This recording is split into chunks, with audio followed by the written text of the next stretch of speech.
Namaste. This is Yoga Therapy Podcast, and I'm your host, Shira, yoga teacher, yoga therapist, and Ayurvedic wellness educator.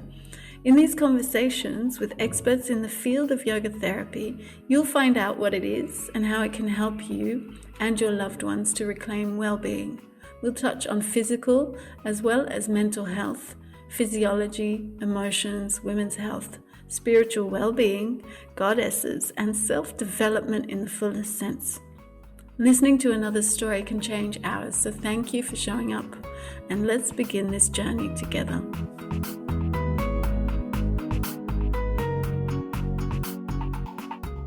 Hey everyone, so today we have Tyla Amason, an accomplished yoga therapist with national programs to support those with cancer, care teams and yoga instructors through her specialized yoga therapy protocols, classes and teacher trainings. She works in the cancer community since 2007. She's a leading facilitator for Yoga Thrive, which is North America's largest sustainable cancer community programming since 2011.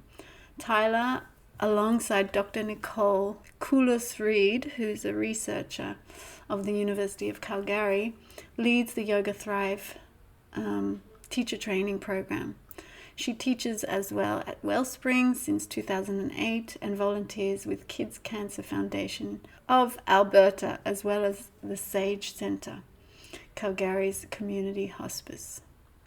So we're going to enjoy this beautiful talk, and we've already had the talk, so this is pre-recorded. And then she asked me to mention that what is really important. So she says, we offer group programming because we see the value in community. Coming together with people on a similar journey in a safe environment adds to the benefits and often can help with adherence and that sense of accountability for those who struggle with commitment and being active. So that was an important thing to add, which I think came through the talk but wasn't directly mentioned. So enjoy this talk. There we go. Okay, hello everyone. So today we're with Tyla, and she is a yoga therapist who works mainly with cancer and golfers, and she has a program that she teaches at Yoga Thrive, or the program is called Yoga Thrive. No? Yes. Exactly. The So cancer. welcome. Yeah, welcome, and thank you for being here. It's really, really wonderful to learn from you today. Well, thank you, Shira. Thank you for having me. I'm always happy to share about my work. Yeah. So I'd like to know your story. So how did you start with yoga, and how did it become a therapy, and when or how did that evolve? Sure. Well, I think that I would start by saying I myself came to yoga after a car accident. That car accident was in 1999. Mm-hmm. And I sustained a pretty significant cervical spine injury or neck injury. Oh. And I started yoga after that. And I really didn't know much about yoga at that time. So the yoga that I came across was Ashtanga Yoga. And I didn't really know it at that time, but it was much too vigorous a practice for me and for my healing needs. Yeah.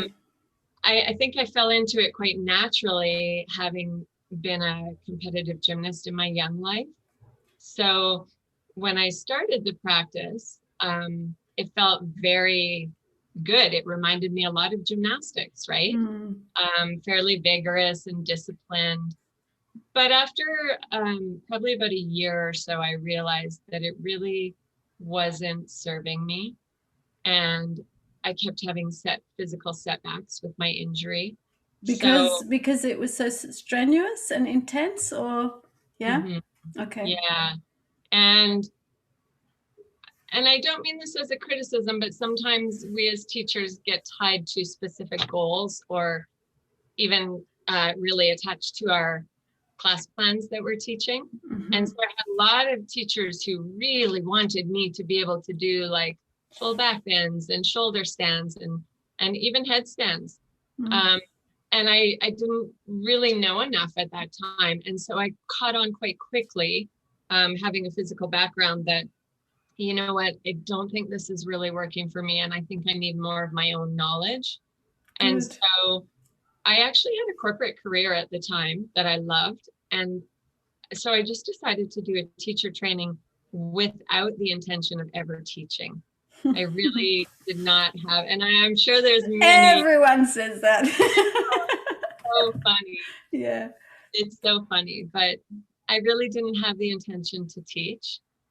And I recall sitting in an interview with the founder of my first 300-hour teacher training. And she said to me, "Oh, Tyla, you're going to make such an incredible teacher because of all that you've been through physically." Yeah. And I said, "Oh, no, I have no intention of teaching." So, you know, as they say, the rest is history. But that's how it started. And at that time, I practiced yoga for probably, I'm going to say, 5 years for sure, before I knew there was more than just a physical practice. Ah, wow. But I imagine you were already kind of working therapeutically for your neck and your spine, no? Well, it led into that. Yeah. It definitely led On a into physical level, I mean. on a physical level, yes, for sure. So I started with Ashtanga, and I slowly moved into a gentler practice. Mm-hmm. I actually practiced Iyengar yoga for quite a while. And even that ended up being a little too rigid for me. I had the same. Yeah. I think every tradition has a lot to offer. And the good thing is tasting a bit of everything. And then different bodies or different times, people need different things. And then you can mash it all up and use different aspects of each tradition according. Yeah. Yes. And I absolutely think that that's what I do in my teaching too, is I blend lots of different things. So I slowly moved from yoga to yoga therapy. And when I really reflect back, I think that I would say I was probably practicing yoga as a competitive gymnast. But of course, I didn't know that, right? But now, you know, understanding more about the more philosophical side of yoga, and even like the yamas and the niyamas, I was practicing those things as a gymnast. Focus, concentration, pratyahara, you know, all discipline, those things. Yeah. I'm not sure we were always practicing ahimsa. Probably not. Definitely not. And satya, because they go hand in hand. Yeah. Mm-hmm. Yes. So that's sort of how it turned into a more gentle form. Again, at that time, I didn't really understand that it was something called yoga therapy. I still thought it was yoga, because we didn't distinguish between the two back in the early 2000s. At least not here where I am in Calgary, in Canada. So. Oh, you're in Canada. Okay. I didn't know where Calgary was. Yeah, I'm on the west side of Canada. Okay. Wow, really far away. So it's really early where you are right now. It's 10 o'clock in the morning. Okay, that's not that early. I have kids, so they're up and gone to school already. Okay. And so from there, how did it transform, or did you do more trainings and then it became more that you moved into the more subtle realms of yoga? Yeah, so what happened was I really just finished my teacher training, that first 300-hour. It was a really nice, it wasn't one of these really quick turnaround types of trainings. It was an 18-month long training. We had lots of time to immerse. We had to do lots of assisting and observing. We had to do lots of our own practice. Mm. And I really started to learn and grow. And during that time, one of the teachers I connected with and really admired was just starting off in the first couple of years of this Yoga Thrive program. And so right when I was finished my teacher training, she came to me and asked me if I wanted to be involved in this Yoga Thrive program. Wow. And honestly, Great. if I had known better, I probably would have said no, just out of fear. But, well, like fear of not knowing enough, right? Well, I think we always have that. For sure. You keep training and you think you don't know enough. That's right. But I didn't. For some reason, I just said, sure. Yeah, because you're a beginner. I was a beginner. You're and young. the next thing I know, like some of the first classes I ever taught were to people with cancer. Wow. And yeah. How was that? Scary? It was amazing and scary at the same time. So at that time, we were in a facility. We had no props. We had, the only thing I had was a chair. And then we didn't do health intake forms at that time. Okay. Because this was a program being administered out of the University of Calgary, technically. Mm. We were kind of like teacher consultants for the university. And so the university didn't have the manpower to handle all that paperwork, right? And so I'll never forget walking into my very first class, and the woman who came in, the first student who walked in, was so very physically limited. She had experienced something called necrosis in all her joints. So she was going to have, she had already had some joint replacements and she was waiting for more. She was eventually going to have knees, hips, and elbows all replaced. She couldn't really get up and down off the floor on her own. And that was the moment. Her name was Salima, and I still think of her fondly. She has since passed away, but she's always right with me in my teachings, because that was the moment I learned to teach to the person in front of me. Yeah. And I'm still a planner. I'm an A-type personality, so I always have a class plan. And then you can deviate from that. I do the same. It's freedom. That safety is freedom. I understand. Right. Yeah, so that's sort of, it just very naturally moved into that Yoga Thrive area. And I realized I was just so passionate about it that I just kept trying to immerse myself more in that community. And what do these programs look like? Tell us about Yoga Thrive, because I read that more than 1,000 people, 1,100 people have gone through. It's a research-based program since 2002. The research is done by Dr. Nicole Coulas-Reed. Yes. Yeah.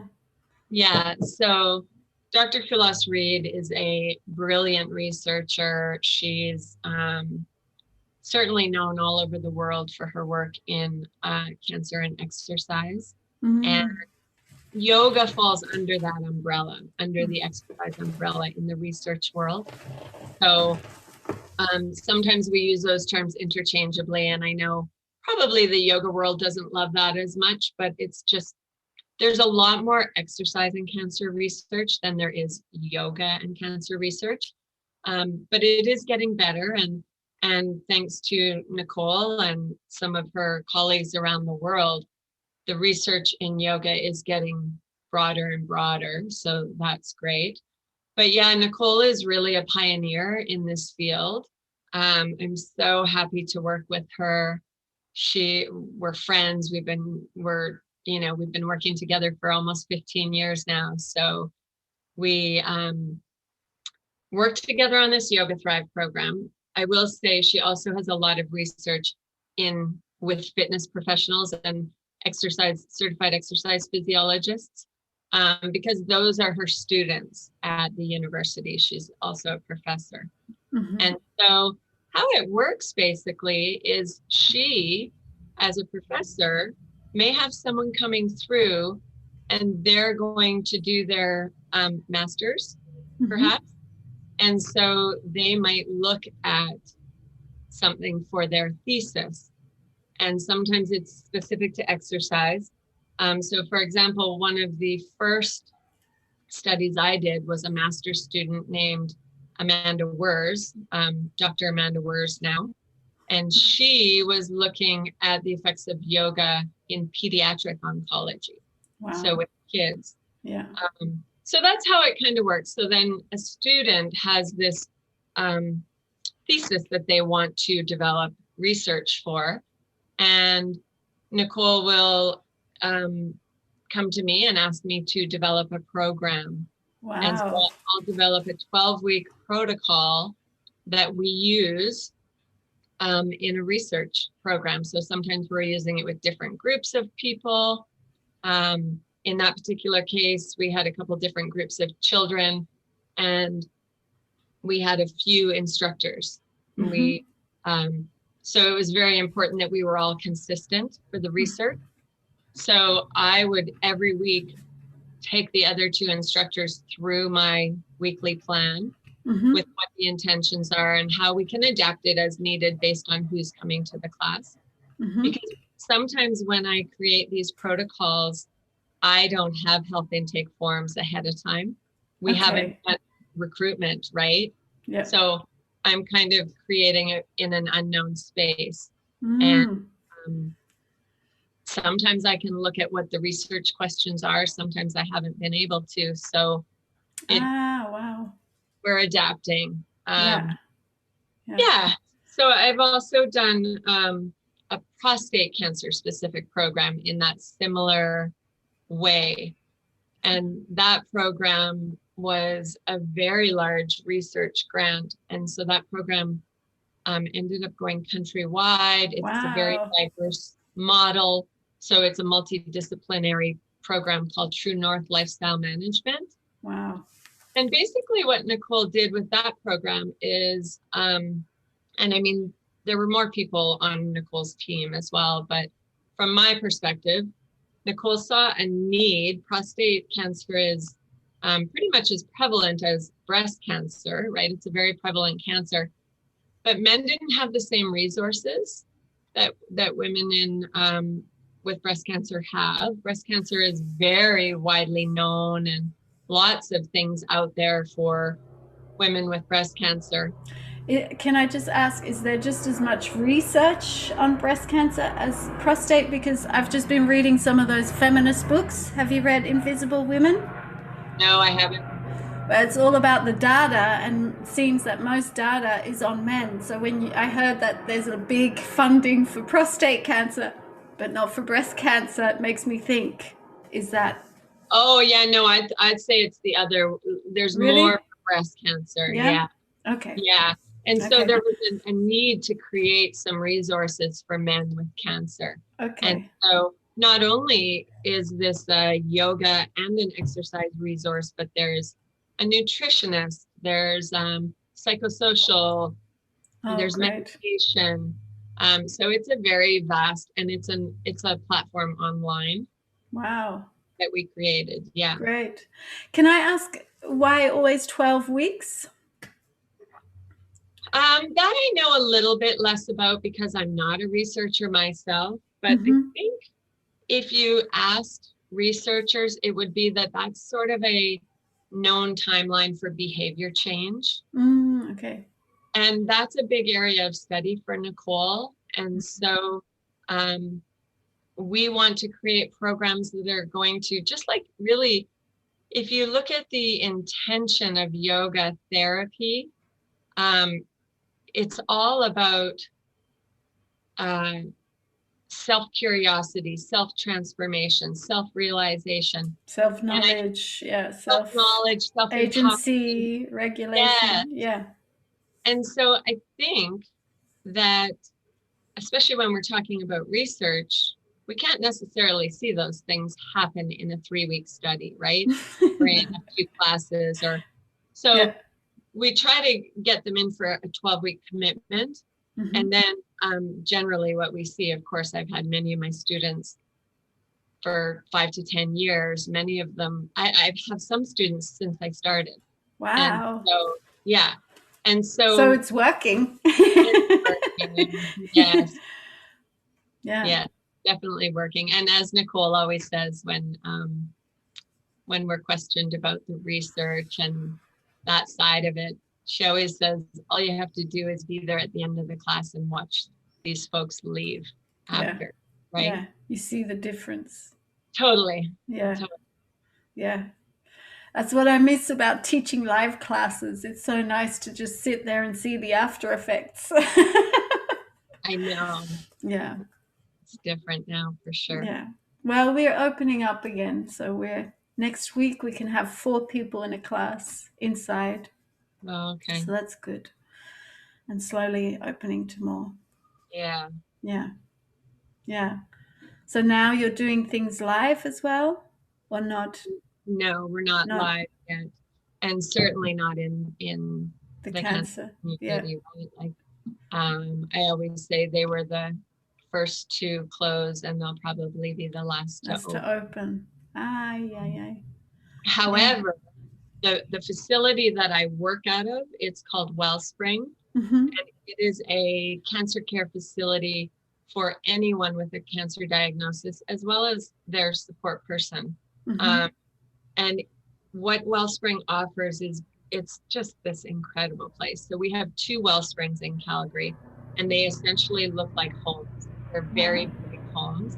And yeah, very warm, safe environment.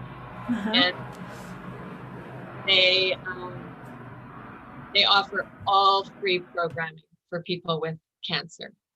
So someone who has a cancer diagnosis could go to Wellspring and they could take music, they could take drumming, they could take singing, ukulele, or they could do things like yoga or exercise. Wellspring works closely with Dr. Kulas Reed, so we've always also run Yoga Thrive out of there. Nicole runs some of her other exercise programs out of there that are connected to research. But it is just the most warm, safe place for someone with a cancer diagnosis to go and navigate through their journey with so much support and community. It's a lovely, lovely place. And so I miss it. I actually just drove by there and took a picture and posted it to my because I miss the people. However, what they were really great at doing was immediately jumping online, getting their programs out so that our members there were not left without. Yeah, of course. Yeah, so it's been incredible what they've been able to do online. And the really neat thing about this is that we've actually reached more cancer survivors. Wow, so great. Yeah. Yes, because we're reaching people who maybe weren't comfortable enough to come to the programming, or maybe weren't tired. Yeah, exactly. Yeah. I can imagine. Oh, that's great news. I think there's been a lot of good stuff that's come out of this COVID situation. Yeah. Not that we wanted it, but it's definitely brought it out. Yeah, I agree, Shira. I think that, of course, if we had our choice, we wouldn't have chosen this. If we could go back, we probably would. But I'm a big believer in things happen for a reason. Well, and even just reframing, like how can we look at this differently, right? Just like with cancer or illness or my neck injury or anything, right? It's like, what can we learn from this? What can we take from it? My children have lost a lot, but I always tell them, like, okay, what have we gained from this, right? There's lots that we've gained. So it's good. Yeah, no, you're right. I found it good in the beginning as well. I was happy kind of, for some reason, selfish reasons. Well, I think many of us were like, don't you think that it felt like a nice, I always say to my students, it was a pause. It was a nice long exhale, right? Yes, a very long one. Yeah, in the beginning it was nice, and then it went too long. Yes. Yeah. I think now many of us are fatigued by Yes. it. Yeah. Thank goodness we're coming back into summer here, and Yeah. Same. yeah.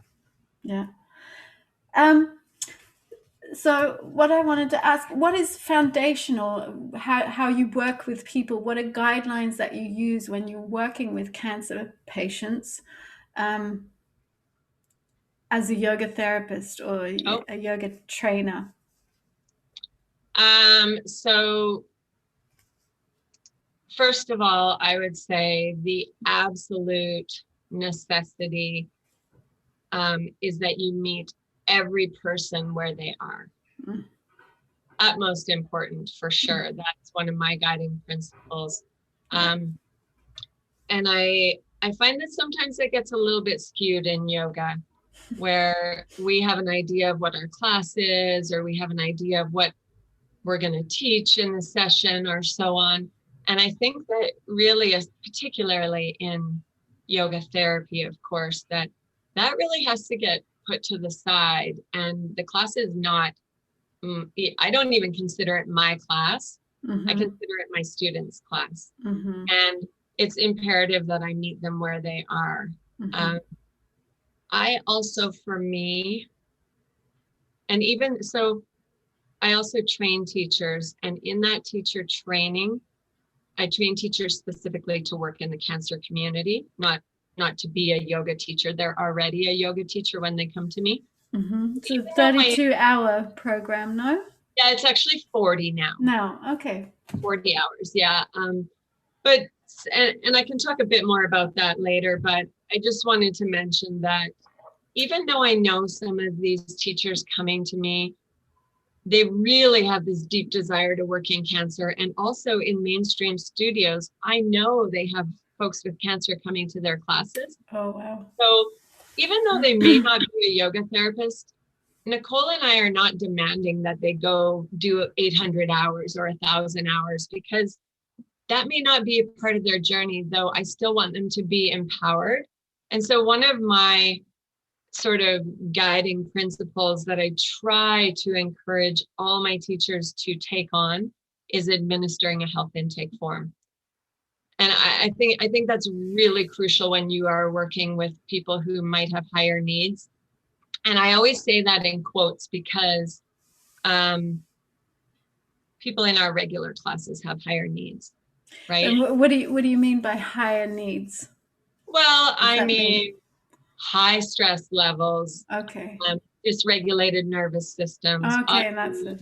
Yes. Yeah. Yes. And so when we are not administering health intake forms or gathering information from our clients one-on-one, we don't really have the ability to meet them where they are because we don't know. Yeah, totally. Yeah. So I know it's not regular practice in yoga classes, and I understand that out of need, there's a need in most business models to have drop-in classes. Mm-hmm. Well, you're not going to gather information on all those folks. No, it's totally different. Totally different. And so that's why another one of my guiding principles, I guess I have quite a few. Yeah, but that's good. But another one of my foundational principles is that I don't teach any drop-in, and I never have since I became a yoga teacher. Good. All of my classes, even though we use the 12-week model in research, even when I work with golfers and athletes, all of my work is done in 12-week programs because I want a commitment from my students as well. That's a good one. Yeah, definitely important. Yeah. Okay. So I had a question. Hang on, it slipped my mind. Once I was listening to a podcast, and this lady, I can't remember her name, I think she was French, but she was also a researcher in the cancer. And they said there's certain stages, like the later stages of cancer, where there shouldn't be exercise or even stretching. Is that true, or has that changed? It might have been old research. Yeah, I've certainly never heard that, Okay. like, as a big statement. Okay. Um, Now, I have worked with people who are what we call advanced stage cancer, Yeah. meaning they may, like in Canada, we used to use the term palliative, Okay. but a lot of people came to think of palliative as being like immediate end of life. Okay. So now we tend to use more of an advanced stage cancer. And that just basically will mean that person, their cancer isn't going to be cured, but they may live many years with cancer, right? Mm-hmm. And so I go into a hospice here where I volunteer, Mm-hmm. and I teach yoga to people who are advanced stage cancer, and we move. Now, most of it is done in chairs, but Mm-hmm. you know, movement is really, really big for quality of life. And we know that. And it's just a balm for feeling better in every aspect of our being. Mm-hmm. So I've never heard that. Now, that said, there could be specific folks with certain cancers who have contraindications. Mm-hmm. Yeah, that's what I Specific. meant. Yeah. Yeah. Yeah. Okay. Yeah, no, I can totally imagine. I also was like, I can imagine that it would only be helpful, even if it's just very gentle movement. Yeah. In And fact, maybe for the odd person, that looks like just breathing, yeah. you know.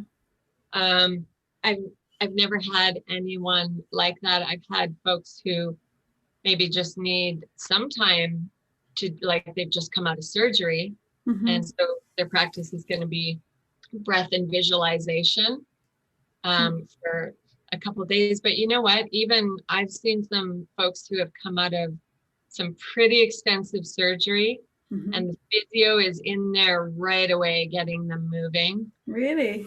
Yeah. Okay. Like they Okay. don't really wait anymore like they used to. So Okay. Well, that's yeah. good to hear. Yeah, I can only imagine it's healthy. We were made to move. Yeah. Yeah. And the thing that is so great about Dr. Kulas Reed's work is that it informs us that physical activity is safe and beneficial at any stage of the cancer continuum. Oh, So wow. from point of diagnosis through treatment, post, Good. Yeah, that's another question I had. Oh, that's good to hear. hmm. Okay, great.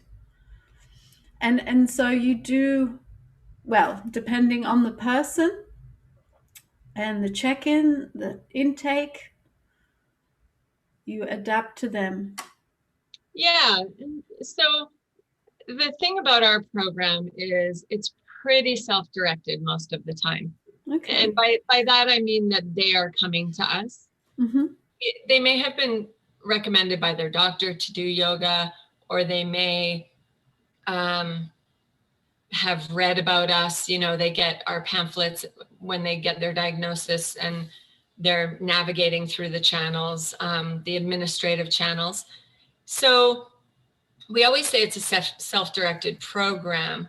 We were actually supposed to just be starting an in-hospital program with children when COVID hit. Ooh. Like we were literally right Oh. there. We had done all our stuff, like police reports and ethics checks and all that sort of stuff. And we were just starting recruitment when COVID hit. So, Oh. but most of the time they are coming to us at the cancer center.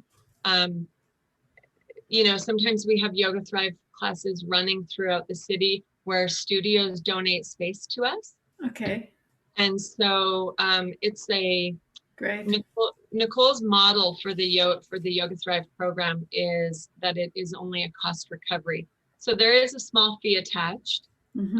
but it's just enough to pay the instructor. Mm-hmm. So the space for us is donated. That's great. Yeah, it's really brilliant. Yeah, and studios can contribute as well. Lovely. Yeah, right. It's Yeah. It's a way for them to give back to the community. Mm-hmm. Yeah. So good. Yeah. It's incredible work. Mm-hmm. And I think back to your question about the guiding foundations, or guiding principles. I think that it's really important for students to really understand the difference between yoga and yoga therapy. Mm-hmm. And I believe that yoga itself can be healing, of course. That's how we all found it for most of us. Right? We had Yes. our own need. Totally. But I do think there is a distinction. And I think that that other principle that we've touched on is tailoring. So when I can look through all my health intakes, now I accept 15 people in the class. Often teachers will accept far less than that, Mm-hmm. because my students have been coming to me for so long. And You know them well. I do still get some new students, but most of them I know very well. But I can look through, and then I know that, okay, this person has a need with lymphedema. This person has a need with neuropathy. This person can't take their head below their heart. This person, you know what I mean? Mm-hmm. And so then my class is built very specifically to those people and their needs. And even if I can't cover everything, and this is where the planning part comes in, and why I think that yoga therapists, I sometimes hear people say, no, I don't go in, it's all organic. I do think there needs to be a plan, because I need to remember, oh yes, that person needs a gentle reminder not to do this. Because quite honestly, many of my students, one of their biggest needs is that they're exhausted, right? And the fatigue that comes out of cancer and its treatment is so far different than what the fatigue of what a regular person might feel, right? It's a different level of fatigue. And so they can't always remember what I've told them previously. So you're often reminding of the same thing. And yeah.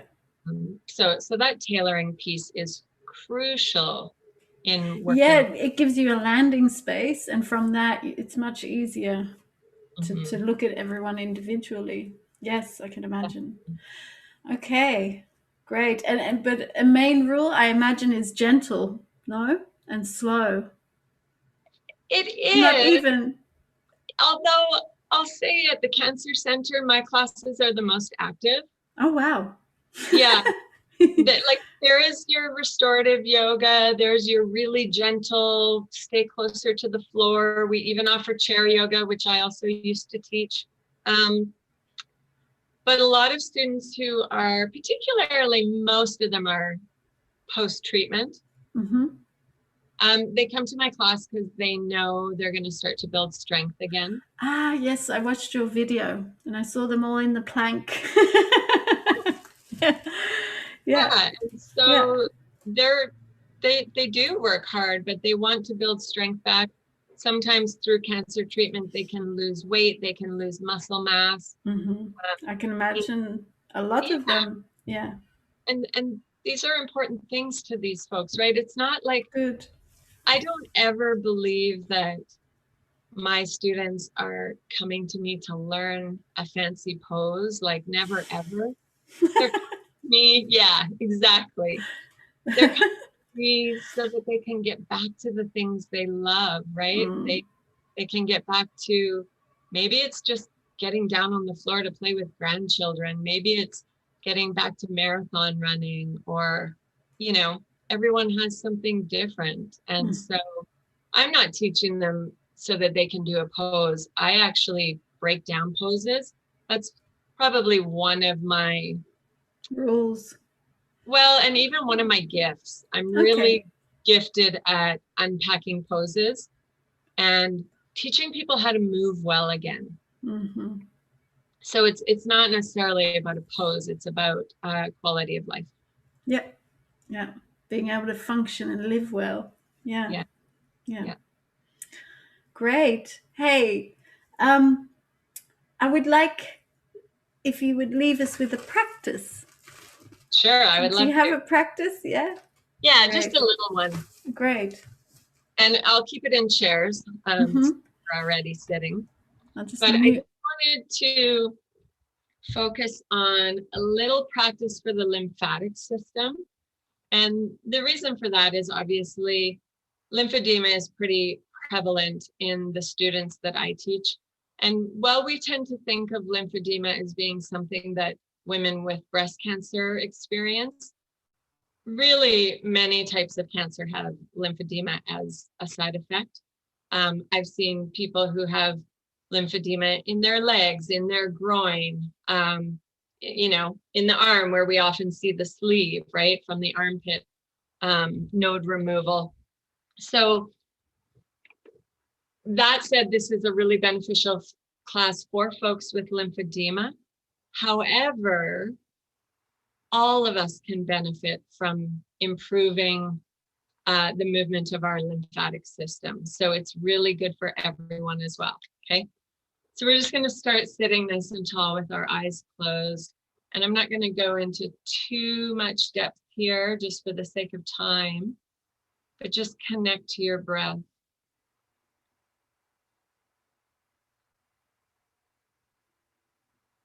And as you sit here, as upright as possible, feel free to use the back of the chair for support if you need it today. Just feel your feet on the floor.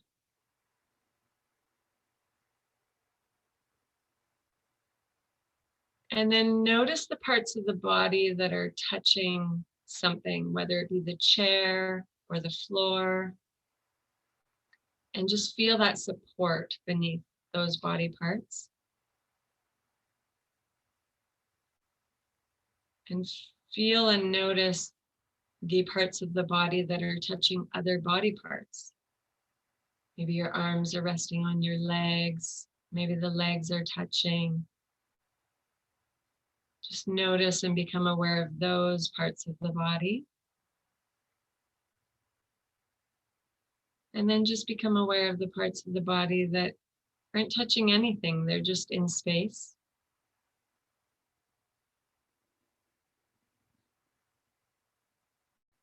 As the breath begins to slow down, see if you can just consciously notice without too much extraneous effort. Notice your rib cage move with the breath and how it inflates as you breathe in. And it comes back to the body as you breathe out.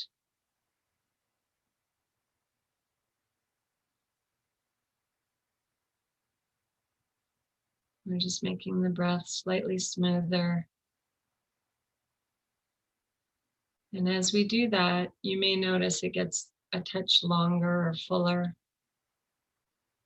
But we're not willfully breathing. Nice and gentle in and out of the nose.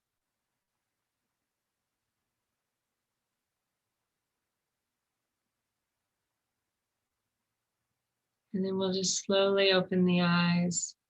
You can actually keep them closed if you like. I'm just moving back a bit. I'm a little closer to the front edge of my seat, and I'm going to stretch my legs out in front a little bit. And I'm just going to move between pointing and flexing at the ankle. Pardon me. So pointing the toes and then pulling the toes back towards the knees and trying to pull back at the pinky toe side as much as the big toe side. Feeling those muscles in the shins start to pump a little bit. And I'm going to bring my, bend my knees a bit and bring my feet back in under my knees. And I'm going to start to lift my heels up. And then as I bring the heels down, I'll lift the toe side up. So again, flexing at the ankle. I'm just going to go back and forth. And now I'm going to see if there's an opportunity. While I lift the toes on one foot, can I lift the heel on the other? And then switch. And we'll just start to work the brain a little bit and our coordinating patterns. Back and forth.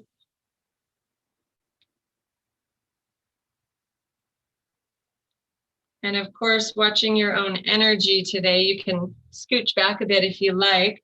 You can hold the chair if you need to. We're going to start to straighten one knee. So we bring the foot right up in front of us.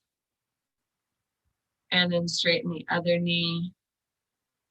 And we're just bending and straightening back and forth. Now we're starting to feel the muscles of the thighs pump a little bit. And it's that pumping action for the lymphatic system that we like. You could still be pointing and flexing the feet too, if you can coordinate all that. Flex as you lift and straighten the knee. Point as you come down. And I'm going to go right to the back of my seat, and I'm going to do what we call hip walking. So I'm just going to lift one hip, bring it forward. With kids, we call this driving my car, and we use the steering wheel. You can do that. And then I'm going to go back, doing that, just getting movement around the groin, which is really important. We have a lot of lymph nodes there. Okay, we'll move to the upper body. So I'm going to bring my hands to my shoulders. And I'm going to scooch forward a bit again so I can turn. I'm going to just start to turn. And this is really gentle. Okay, I'm not trying to pull myself deeper. I'm just going where my body wants to go. And if I need some support with my breath, I'll exhale into my turn and I'll inhale to come back. So I can slow it right down. When we work with the lymphatic system, we generally might pick up the pace just a little bit. Doesn't have to be fast. So we're now getting into the lymphatic system in the belly with the turning. And then I'm going to take my hands, come back to neutral, and I'm going to go from hands on my shoulders to opening up the elbows, palms up. So like a T position, in and out. Now, some of these we would do quite a bit longer in a true lymphatics practice. We might do each thing depending on the energy of the folks in the room. We might do for even over a minute. Okay, now I'm going to go up. So hands from the shoulders up overhead. And then maybe, can I do one arm out to T, one arm up, and switch, right? And this is always one of those coordinating ones. It's like rubbing our belly and patting our head. Stay focused on your breath if you can. So I always like to work on patterning and coordination with my students as well. All right, roll out those shoulders. The arms might be a little tired. We're going to come into cow face pose. Okay, so one arm up, one arm maybe behind the back if that's comfortable for you, and then drop the arm down. Fingers are probably just close to each other. For some people, they might touch. And then we're going to flap the upper arm. So just bringing the elbow down and up.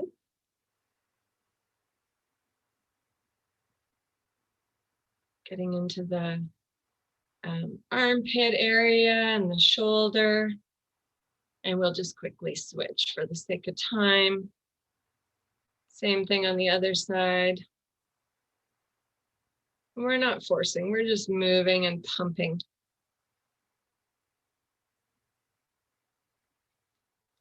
And then we'll take our fingers to our sternum and just do some gentle tapping. And so I love this one because I feel like it's like bouncing, which I also love to do in my classes, gentle bouncing. It's like a good nervous system regulator. And we can close the eyes and really feel the tapping. And we'll just do a little bit more, but when we have the opportunity to do this a little bit longer, it often reminds me of mantra or chanting, the repetition and the beat and the vibration. All right, and then we have lots of lymph nodes in our collarbone, throat, behind the tongue, tonsil area.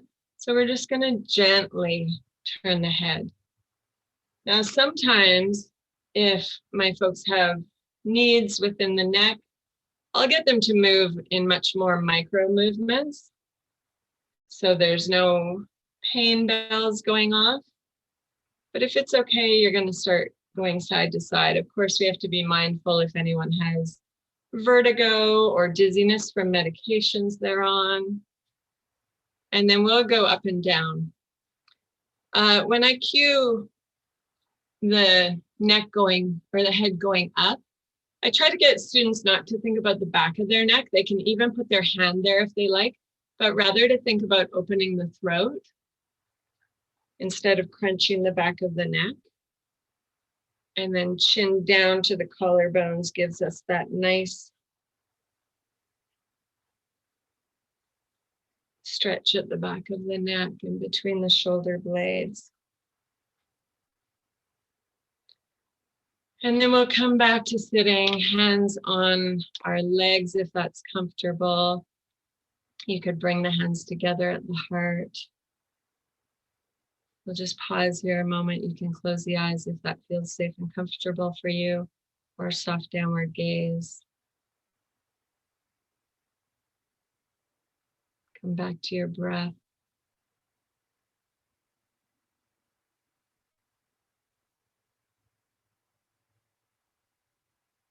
And we'll open the eyes.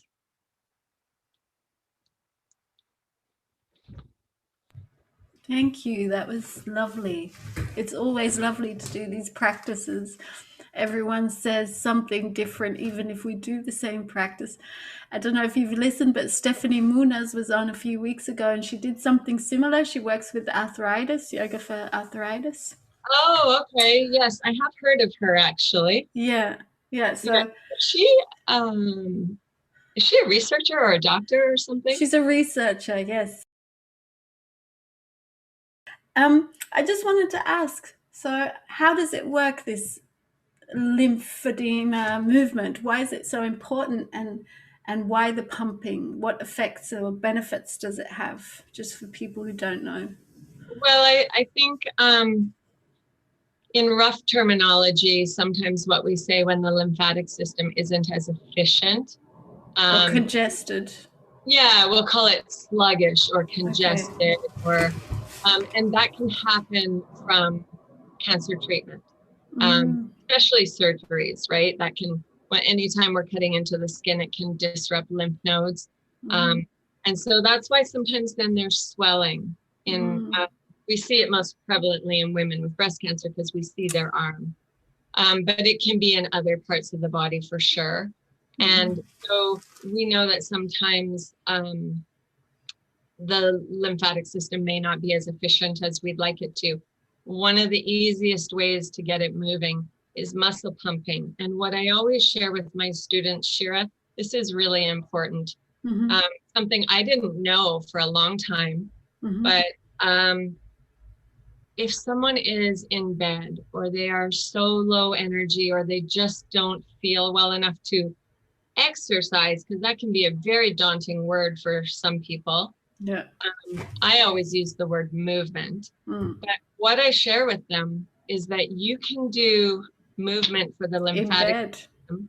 Yeah, and I might only pump my arms. Maybe that's all I can pump for that day. But just the arms is going to be enough to pump the whole system. Wow, that's important. Yeah. It's super important. And so I didn't know that for a long time. I actually just learned that in a lymphatic training program that I did a couple of years ago. But I can imagine it's like a river, and as soon as it starts moving, it's going to be pushing the rest to move too. Absolutely. Well, it's a closed circuit. It's not really a river. But it is like that. Yeah. Okay. Oh, that's really nice. Thank you for sharing that. And the tapping is actually just on the thymus gland, which is also the immune regulator, isn't it? Yeah. Exactly. Okay. Great. Thank you for this, Tyler. It was really lovely getting to know you, and there was no need for you to be nervous. So Tyler was very nervous beforehand. Yes. Is there anything you want to tell people still? Something that you feel that we haven't touched on? Oh gosh. A Well, lot. there's so much. Yeah. Yeah. A couple of things. One is that I think that, well, two things. One, I think that folks, when they are given a cancer diagnosis, obviously it disrupts their entire life. Mm-hmm. And often for the people around them, close to them, love them, right? And I think that I just really want folks to know that they are still in power.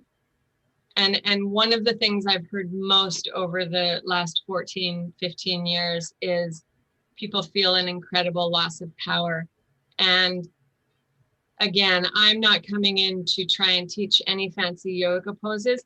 I really want to empower them to know that they have agency and that they are just, of course, their medical teams are vital. That is a huge part of their journey. But that they too have the power to heal. We have an innate power to heal, and that we can tap into that through yoga therapy. And I can just help them. I'm kind of like the vehicle and they're the driver of the bus. They still do the work, right? I just teach them. There's no fancy recipe. They just have to reconnect. They have to breathe again. They have to move. All these things that make us feel better. And sometimes it's only one of those things at a time. And would you say it's also accepting moving into pain or struggle or unease? Yeah, absolutely. And I think that sometimes it's just acceptance to where we are, right? I was just sharing with my class last week about I don't always use yoga terms, right? Like my folks may be very tired or have what we call brain fog or chemo fog, right? So, but the idea of asteya and, what I was talking to them about was comparison being the thief of joy. And that sometimes that is comparison to someone else, right? Especially with how you felt before. But yes, that to me is even more important. It's that sometimes we're striving so hard to get back to that cancer person or that younger person or that before my injury, before my car accident. And there's a real practice there in learning to accept where we are and find joy in that, right? Even if it's difficult. Yeah. And when it's difficult. Yeah. And I'm a big believer that we can do that. And I guess the last thing I'd like to share with people, because this is so amazing, this is one of the pluses that have come out of the pandemic. I am so non-technical, but I now have an online platform and I can now share this yoga practice, this research-based practice that we've been researching now for 20 years with people from anywhere in the world, because they can access me or the teachers that we certify or teachers that we train online, right? So I think that's really, really great. And I'm really excited that I got through the process of not only redoing my website, but creating this online platform with the help of my very techie nephew. Congratulations. Yeah, that must feel really good. Yeah, well done. Yeah. And it's good that others can access you. I just wanted to ask, I should have asked earlier, about the research. So a protocol or a program is based on the research. So you research and adapt, or not quite? Yeah, it's based on the research. So what we did was we created, so for example, when my teachers come to me and they do a training with me, it's a 40-hour training. What they get from me is, well, they get a lot. They get cancer education from Dr. Kulas Reed. They get a lot of practical application from me. We go through the main things they're going to see, even if they don't come to work in a cancer center like me. They're still going to see folks with lymphedema and neuropathy and fatigue for sure. Those are kind of three of the big ones that we'll see. So they leave with a manual that contains 12 weeks of class plans that we have used over and over and over again. Oh, wow. Now that's not to say that's what I always teach. No. Because my people change, but we know that those class plans have been used over and over again. And so it's just a starting place for them. It's kind of like a toolbox, because oftentimes teachers go to pay all this money for training and they go away with nothing, or very little. And we wanted to do it differently. We wanted to say, listen, we're going to give you 12 weeks. And until you're comfortable with your folks, you can create your own stuff. Yeah.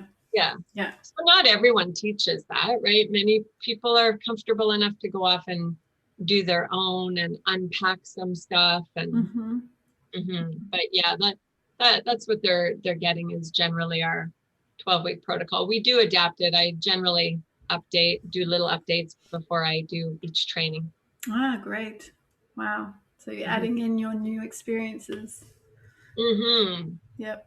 Wonderful. Definitely, because I'm always training. I always keep learning. The science of exercise changes, and I really believe that it's our duty, responsibility as yoga teachers and yoga therapists to know. Keep learning. Yeah, keep learning and to be on top of the changes of exercise science.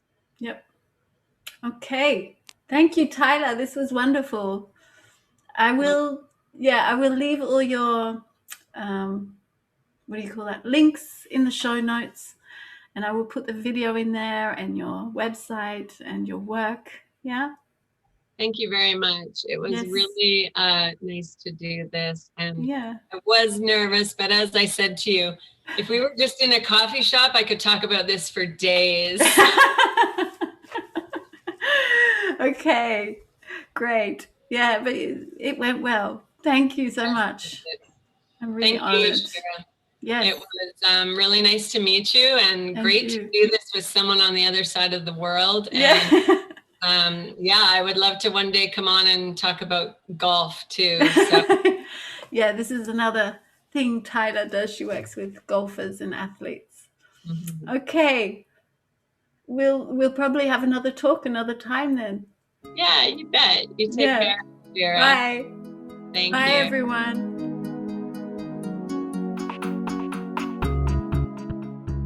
So thank you everyone for staying to the end of the podcast. I hope you enjoyed this conversation as much as I did. I really love doing these talks with these amazing people. And if you want to know more, just take a look in the show notes. There's plenty of links and ways to connect with either the guest or myself. If you want to work with us or find out more about us, just check out the information in the show notes. So I hope you have a wonderful week, and you'll be hearing from me next week.